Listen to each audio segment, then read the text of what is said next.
I'm Nikki. I'm the physiotherapist here and therapies team leader at the Dougie Mac.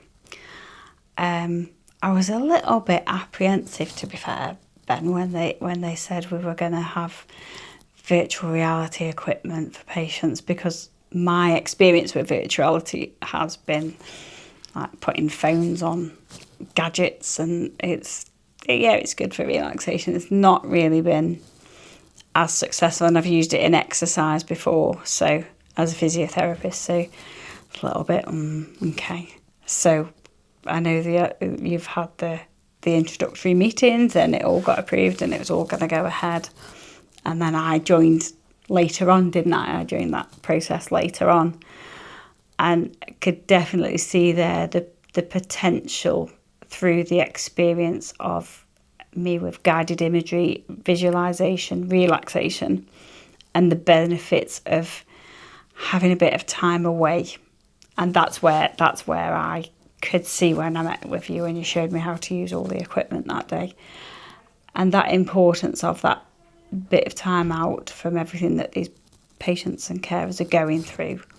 And that was, I was like, I can really see this working with the patients at the hospice. So the group of patients I work with and that we've had in these sessions, these first that we've trialled it with, the first few patients, are well known to me. So it was a bit of a cheat really, because I knew that we'd had a chat and said that they'd have a go and really keen to do the research, because that's one thing that patients are really keen to help and do anything really to help us to help others really, and anything that proves something is beneficial they're really good at with the research. So I can honestly say the IT thing, none of us are that fantastic with it, but you've taught us well, and I think we've managed really well with the equipment, so that was good.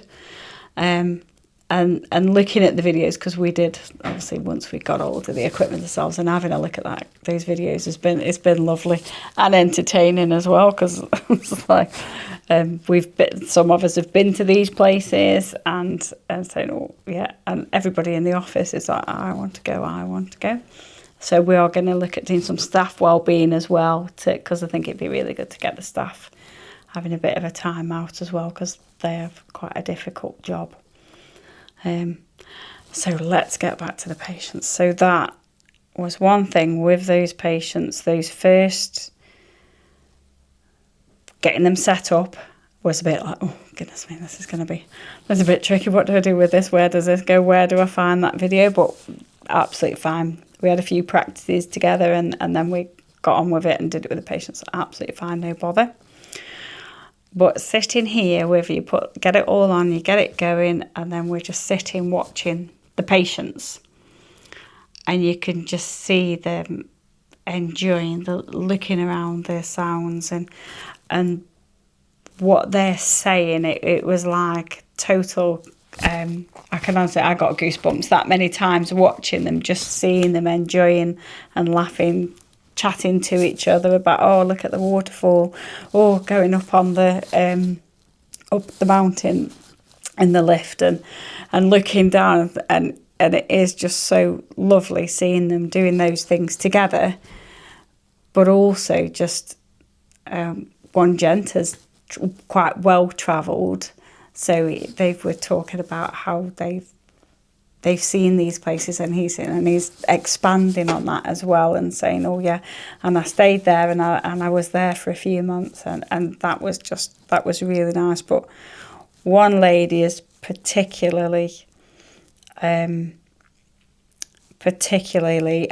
just love doing those sessions with her, because she is just so excited to get in, so excited to get on, and we surprise them each week as to where they're going. We don't tell them the week before, so they get a feel for it. Whether I might give them a sneak peek, and like, you might need your flip flops next week, or wrap up warm kind of thing. But yeah, it's so lovely, because they are just coming for that appointment. They've actually come just to do the virtual reality, and some of them skip the physio because they want to get in and do the virtual reality. So I'm not offended at all, Dan. I'm not offended at all. So yeah, it's just lovely to see them just having a bit of time, and when you do the questionnaires and you know which questionnaires you can see they're struggling, and actually seeing a little bit of improvement, and that little bit of feeling better, and that thing that they're going to talk to the families about what they've seen, and they're going to talk to each other, and just it's lovely to see that. But one thing is when they go out, and Deb, I'll talk, obviously Deb, the receptionist, said to me, they are absolutely buzzing when they leave. They're chatting, they're all out there, they're sitting waiting for their appointment, all together sitting in a circle. Oh, yeah, I don't know where we're going today, or oh no, well, we went here last week, and it's absolutely, oh, did you see the waterfall, and did you see this, and did you see the boats, and oh, I'd love to have been on that beach. So seeing them sitting out there before their appointment is absolutely lovely, because they're all excited for what they're going to do in that day. So and then they go out buzzing. Deb tells me, she reassures me, they go out and they're so they've really enjoyed it, really. And I suppose most appointments that they go to are clinic appointments, hospital appointments, blood tests or chemotherapy or scans. So, and even coming for a physiotherapy appointment. But this is different. They do get complementary therapy here at the hospice, but this is like just something good that we can offer, which means so much to them. It's just brilliant. It really is. So.